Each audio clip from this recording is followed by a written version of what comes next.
kira saya boleh mungkin bisa menuju yang baik.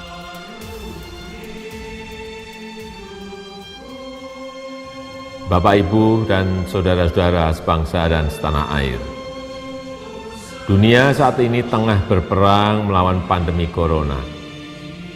Saat ini ada 213 negara terpapar, mulai dari negara berkembang hingga negara maju, berperang melawan pandemi corona, termasuk negara kita, Indonesia. Saat ini obat ampuh untuk melawan virus corona belum ada. Tapi penyebaran corona dapat dicegah dengan kedisiplinan yang kuat dari kita sendiri. Ya, disiplin diri.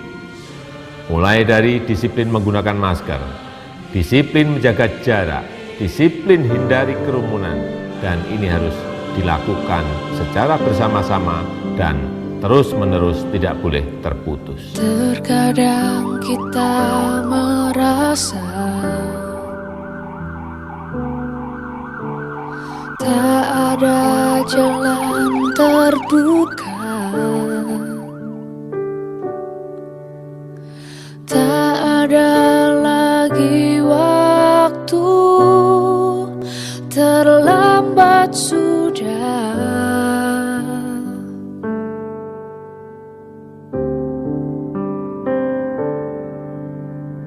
Tuhan tak pernah berdusta. Dia selalu pegang janjinya. Bagi orang percaya, mujizat nyata.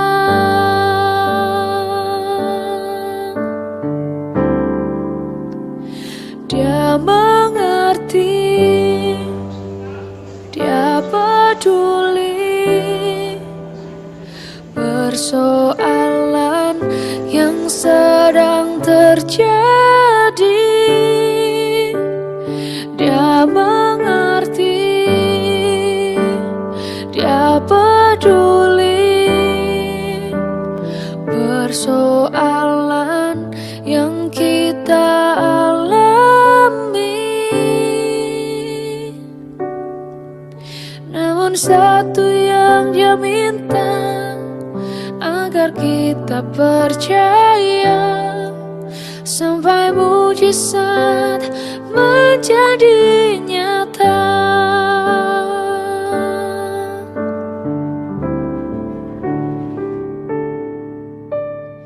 Selamat pagi Bapak, Ibu, dan Saudara yang terkasih di dalam Tuhan. Salam sehat. Pada kesempatan pagi hari ini, kita berjumpa lagi dalam acara Firsa, Firman di hari Sabtu. Dalam situasi saat sekarang ini, kita patut bersyukur kalau kita masih diberi kesehatan.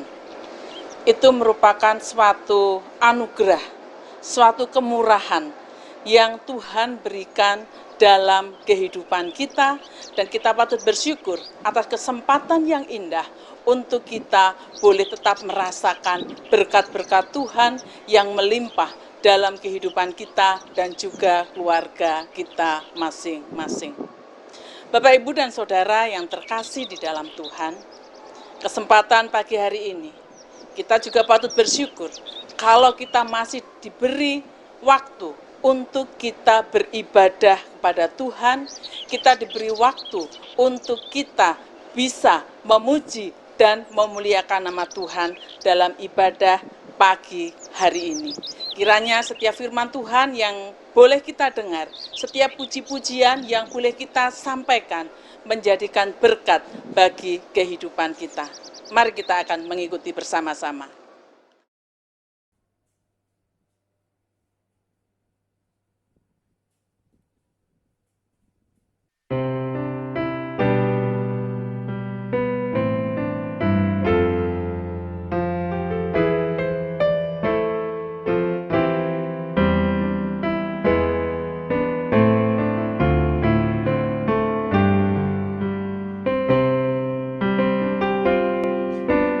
Deep in my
Bapak, Ibu, dan Saudara yang terkasih di dalam Tuhan, dalam situasi pandemi saat sekarang ini, di mana kita mengetahui banyak hal terjadi dalam kehidupan kita.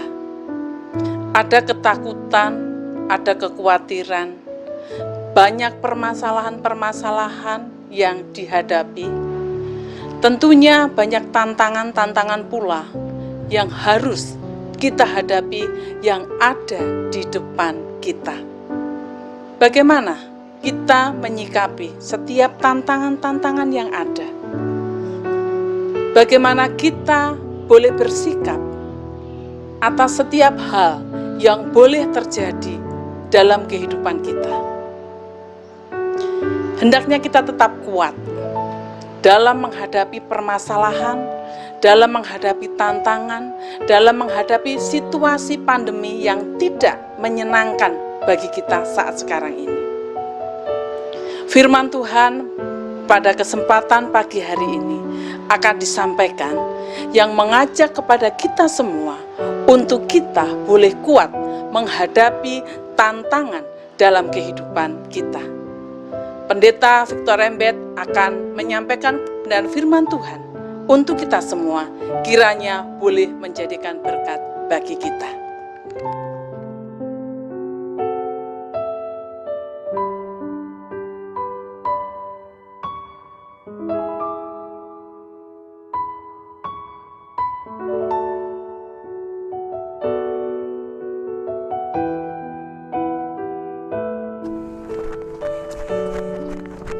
Selamat pagi semua.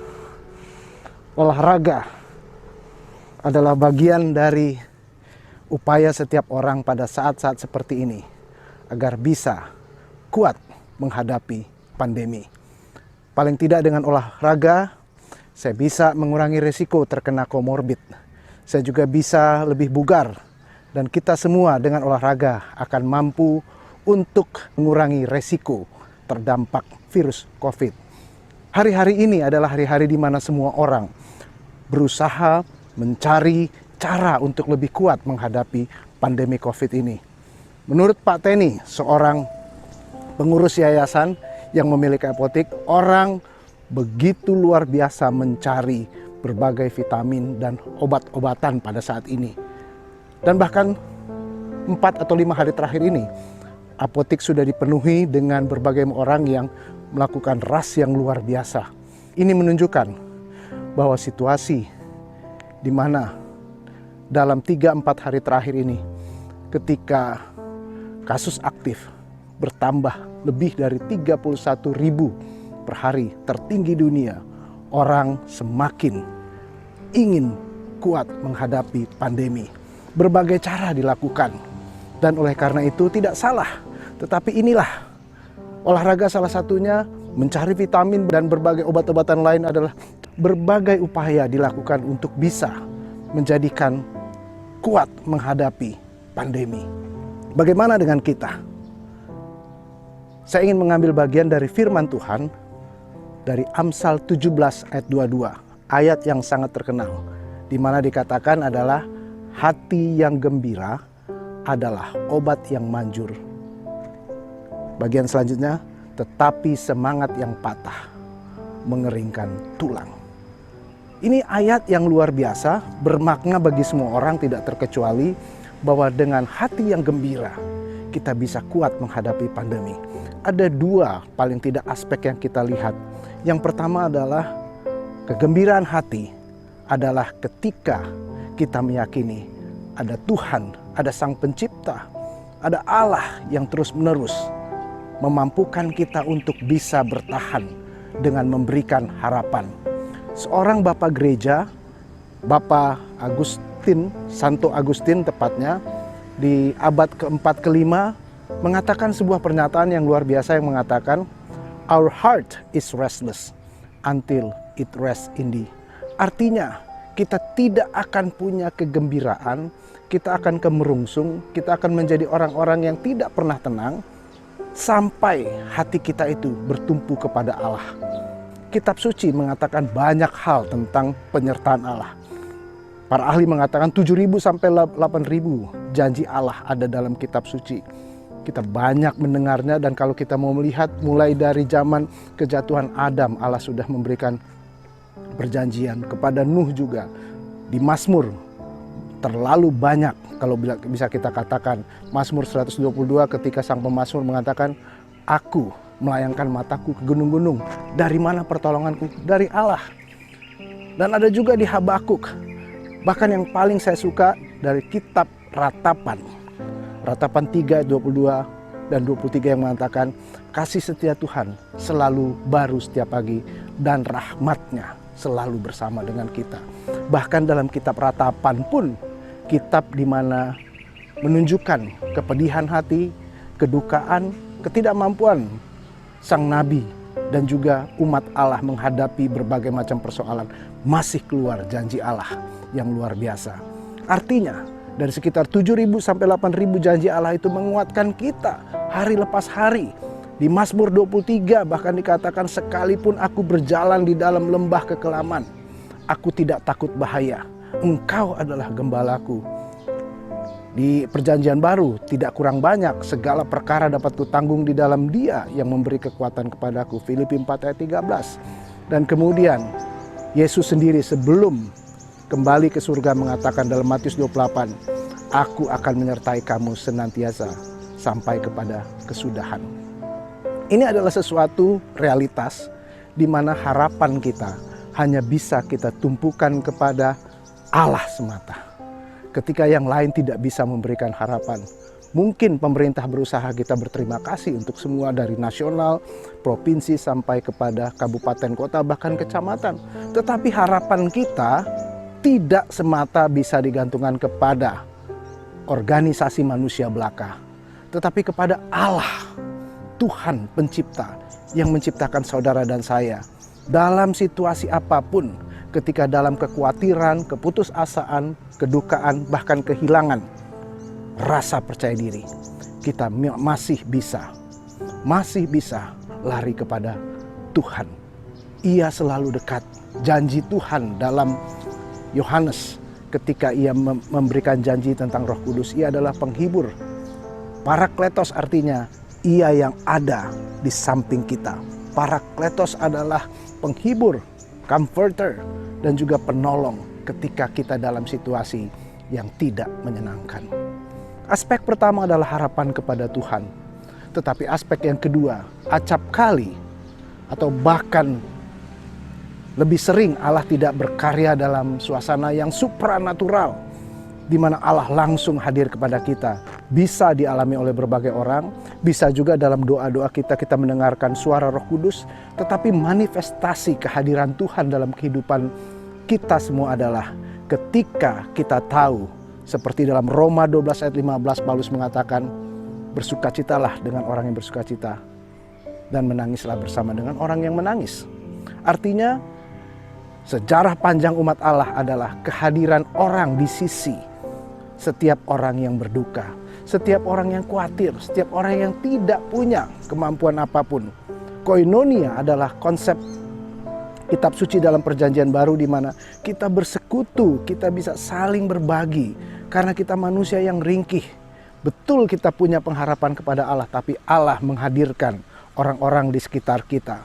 Gereja awal di perjanjian baru di dalam Kisah Para Rasul adalah orang-orang berkumpul bersama. Mereka bahkan membagikan segala sesuatu yang mereka miliki untuk orang-orang yang tidak memiliki apapun juga. Dan ini banyak sekali dalam kisah kitab suci dikatakan kita bisa kuat karena ada koinonia. Ada seorang demi seorang. Kalau saya tadi mengatakan Filipi pasal 4 ayat 13, itu mengatakan segala perkara dapat kutanggung di dalam Dia yang memberi kekuatan kepadaku. Tapi di bagian ayat sesudahnya, di dalam ayat 14, namun baik juga kamu mengambil bagian dalam kesusahanku. Paulus tidak sendiri. Kita tidak sendiri. Banyak orang pun yang tidak bisa sendiri. Tetapi Allah menghadirkan gereja Tuhan, komunitas kita, apakah itu di rumah sakit, komunitas kita di antara keluarga kita, komunitas di antara tetangga kita. Allah menghadirkan orang-orang untuk memanifestasikan hadirat Allah dalam kehidupan kita. Saatnya kita menolong orang lain. Kalau mau kuat menghadapi pandemik, tidak bisa tidak, kita harus bisa berbagi. Dan kita juga mau mendapatkan pertolongan orang lain. Hadirat Allah dinyatakan dengan orang-orang yang baik, yang mau menghadirkan kebaikan bagi banyak orang. Hadirat Allah mungkin ditutup ketika ada orang-orang yang bahkan mengaku Kristen pun egois, memikir hanya dirinya sendiri. Kekristenan adalah ketika kita menyatakan bahwa kita dianugerahkan, kita diselamatkan untuk perbuatan baik. Tidak mungkin tidak kita berdiam diri ketika melihat tetangga kita, kolega kita, anggota gereja kita, siapapun latar belakangnya, apapun agamanya, siapapun dia, kita harus bisa hadir sebagai penolong satu dengan yang lain. Ini indahnya ketika ada sebuah ungkapan dalam bahasa Inggris yang mengatakan, a friend in need is a friend indeed. Teman yang sesungguhnya adalah teman ketika dalam keperluan atau kesusahan.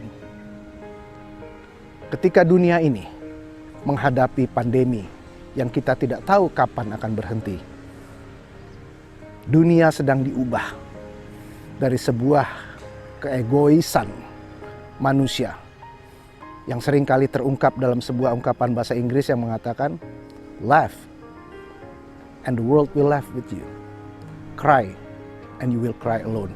Maknanya adalah tertawalah, seluruh dunia akan tertawa bersamamu. Artinya banyak orang ketika dalam kesukaan, ketika kita menghadapi banyak berkat ataupun kita memiliki posisi, kekayaan, segalanya orang begitu dekat kepada kita. Tetapi cry and you will cry alone. Ketika kita menangis, banyak orang meninggalkan kita. Dalam situasi pandemi ini, kita saling menolong. Cry, we will cry together. Menangis, kita akan bersama-sama menangis. Kita akan mendukung apapun yang kita miliki. Sumber daya apapun yang kita punya. Doa kita, akses kita, segala hal yang kita bisa lakukan, kita ingin lakukan untuk menolong sebagai bagian dari cara Allah menghadirkan kasih Tuhan melalui orang-orang yang telah ditempatkan di antara semua orang yang sedang mengalami kepanikan, kekhawatiran, kedukaan, dan bahkan air mata. Allah terus memberikan kita pengharapan. Allah terus menjadi tumpuan keyakinan kita untuk menghadirkan hati yang gembira. Tetapi Allah juga menggunakan kita sebagai orang-orang siapapun dalam Civitas Hospitalia, di dalam keluarga kita, di dalam tetangga kita, melalui gereja kita, apapun dan siapapun kita, Allah mau menjadi bagian hadirat Allah yang memberikan hati sukacita, dan kita tidak menjadikan hati menjadi patah semangat. Kita hadir untuk menguatkan hati, mengembalikan semangat dalam situasi menghadapi pandemi. Kuat menghadapi pandemi karena kita percaya ada Allah yang memberikan kekuatan kepada kita, tetapi kita juga percaya bahwa kita ditempatkan Allah. Ada orang-orang kanan, kiri, depan, belakang yang hadir untuk menolong kita. Dan saatnya kita juga hadir menolong agar tidak ada lagi hati-hati yang patah. Kekuatan komunal yang berdasarkan pada janji Allah membuat kita kuat menghadapi pandemi ini. Kita bisa karena ada Allah dan ada orang di sekitar kita. Tuhan memberkati kita semua. Selamat bekerja, semangat melayani, tidak kenal lelah untuk terus berbuat karya-karya baik. Amin. Syukur untuk setiap rencanamu dan rancanganmu yang mulia. Dalam satu tubuh kami bersatu menjadi duta kerajaan ucapkan berkah atas Indonesia. Bapak, Ibu, dan Saudara, demikianlah Firsa pada pagi hari ini. Kiranya boleh menjadikan berkat bagi kita semua, dan sampai bertemu pada Firsa minggu depan. Kiranya Tuhan memberkati. Sampai jumpa. Berdiri